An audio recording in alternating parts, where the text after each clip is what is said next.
Mix गर्नु पर्यो है, मिसाउनु पर्यो।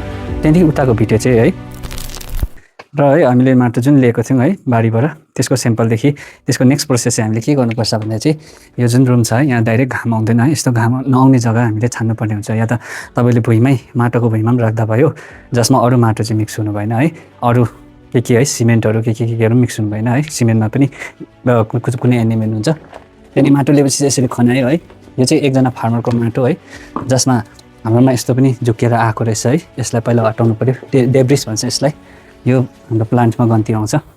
त्यहाँदेखि जति पनि छ यो यस्तोहरूलाई चाहिँ सबलाई हटाउनु पर्ने हुन्छ, ढुङ्गालाई पनि हटाउनु पर्ने हुन्छ, यस्तो ठुल्ठुलो ढुङ्गाहरूलाई पनि। अनि साह्रै ठुल्ठुलो डल्ला कसैसँग चाहिँ डल्ला हुन्छ माटो, त्यसलाई चाहिँ यसरी यो वुडन छ है, यो वुडनले अलिकति यसरी अलिकति मिन गर्ने है, यसरी मिन गर्ने, यसरी अलिकति यो चङ्क्सलाई ब्रेक गर्ने है, सानो बनाउने पहिला।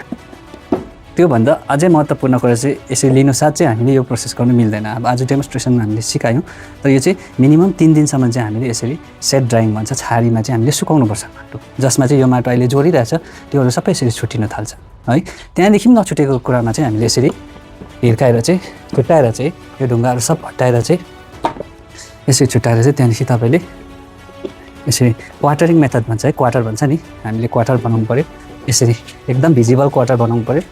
बनाएपछि चाहिँ किन बनाउँछ भन्दाखेरि चाहिँ यो माटोलाई चाहिँ हामीले त्यो फार्मर्सबाट लिएको माटोलाई चाहिँ गलत मेसेज नजाओस् कि गलत टेस्ट नजाओस्, त्यसले गर्दा हामीले यो भागलाई हटाइदिउँ है, अल्टरनेट भन्छ यसरी। त्यहाँदेखि यसलाई पनि हटाइदिउँ, यसको काम सक्यो है, यसलाई चाहिँ हामी मिक्स गरिदिउँ, यसलाई सबैलाई मिक्स गर्नुपर्ने हुन्छ, यसरी मिक्स गऱ्यौँ। त्यहाँदेखि फेरि यसलाई यसरी छाड्नु पऱ्यो, छाड्यो है, छाडेर फेरि पनि हामीले ढुङ्गा भेट्यो भने त्यसलाई पनि टिप्यो, सबै टिप्यो। त्यहाँदेखि तर मेरो हिसाबले हेर्दाखेरि हामीले चाहिँ ल्याबमा प्र्याक्टिकली बुझेको हिसाबमा चाहिँ हामीले फर्स्ट क्वार्टरिङ गरेपछि चाहिँ यो माटोलाई चाल्नुपर्ने हुन्छ है, 2 mm सिपबाट चाहिँ चालेर जुन पनि आएको हुन्छ माटो, त्यो माटोलाई चाहिँ हामीले फाइनल टाइम यसरी क्वार्टरिङ मेथड गरेर चाहिँ अघि हामीले यो साइड हटाएको थियो भने अब यो साइड हटाइदिउँ होइन, यो साइड हटाइदिउँ। लास्टमा यो हाम्रोमा जति रहेको माटो छ है एकदम फाइन क्लिन, यो जति पनि रहेको माटो हुन्छ यो चाहिँ कति हुनुपर्छ भन्दाखेरि चाहिँ किताबमा चाहिँ लेखेको छ 500 ग्रामदेखि चाहिँ 1 kg हुनु पर्छ भन्छ, तर सिक्किमको सन्दर्भमा तपाईँहरूले 250 ग्रामदेखि 500 ग्रामसम्म मात्रै ल्याइदिनुहोस्, किनभने बेसी सेम्पल हुन्छ, बेसीमा सेम्पलमा ट्रान्सपोर्ट गर्नु प्रब्लम हुन्छ हाम्रो जग्गामा, त्यसले गर्दाखेरि चाहिँ त्यति छ है।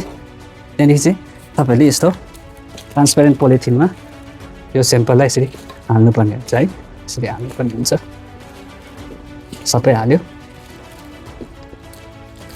हालिसकेपछि चाहिँ तपाईँले अब लेबलिङ गर्नुपर्ने हुन्छ, तपाईँले मार्करमा यहीँ लेख्न सक्नुहुन्छ या त पेपरमा है तपाईँले लेबलिङ गरेर यहाँ स्टेपल गरेर के गरेर पठाउन सक्नुहुन्छ। लेबलिङ किन गर्ने हो भन्दाखेरि चाहिँ त्यो फार्मरको डिटेल्सको लागि फार्मर्सको नेम चाहियो, यहाँनिर जुन सेम्पल कलेक्ट गर्दाखेरि टेस्ट आइडी बनिएको हुन्छ त्यो टेस्ट आइडीलाई लेख्ने हो, लोकेसन लेख्ने हो, जिपियु लेख्ने हो, फार्मर्सको फोन नम्बर लेख्ने हो। त्यतिमा चाहिँ फार्मर्सको हामीले जति पनि बेला हामीलाई चाहिएको छ जरुरत भने हामीले त्यहाँबाट हेरेर टेस्ट गरेर हामीले उहाँको रिजल्ट सही सलामत हेल्थ कार्ड प्रड्युस गरेर चाहिँ हामीले फार्मर्सलाई दिन सक्छौँ।